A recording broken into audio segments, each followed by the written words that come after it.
Hey, it's Clay Trader, and this will be a video chart on ticker symbol LQMT. We will take a look at the 30-minute time frame. Real quick, what do I mean by 30-minute in case maybe you're new to charts?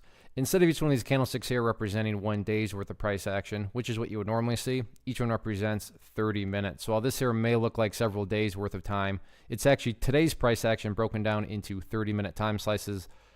I like to do this time frame. I think that's a good job of telling the quote-unquote story of the price, and then makes mapping out levels of support and resistance a bit easier to see. I've done this analysis in the past. That's where these red and green line annotations are coming from.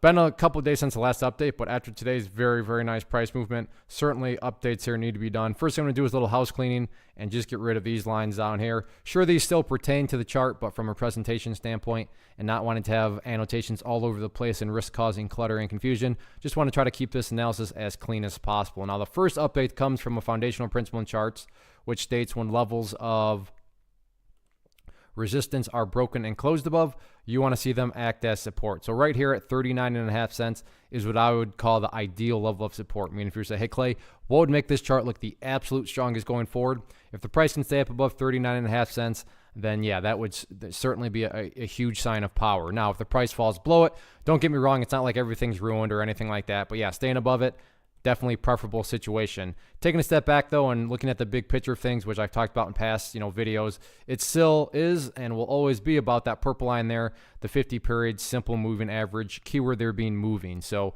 as time goes by, that purple line is just going to keep on moving itself higher and higher and higher.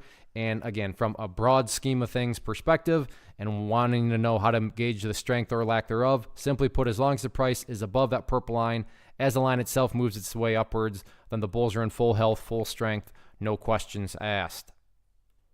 As far as levels of resistance are concerned, I realize the price went a little bit higher than this, but I'm going to go ahead and call this at 42 cents. If you want to call it 43, I mean, I'm not going to argue against that. Just, the way my vision works, I think that there's a little bit more of a cluster right around that area. So therefore, I'm going to call that 42 cents. But again, by no means would I argue with you if you just wanted to call it, the traditional previous high, which is up there at 43 cents.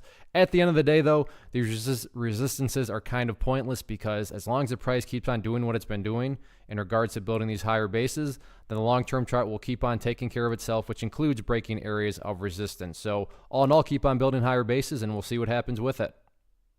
One of the biggest questions that I get is, hey Clay, how do you find the stocks that you trade? So what I've done is put together a free resource guide where I talk about the tools that I use to locate stocks that I find interesting and think may have potential. So if that sounds like something that could add value to you as a trader, then click on the image that is up on the screen right now and I will email you the guide. The guide itself is very short and to the point, and best part, it's completely free.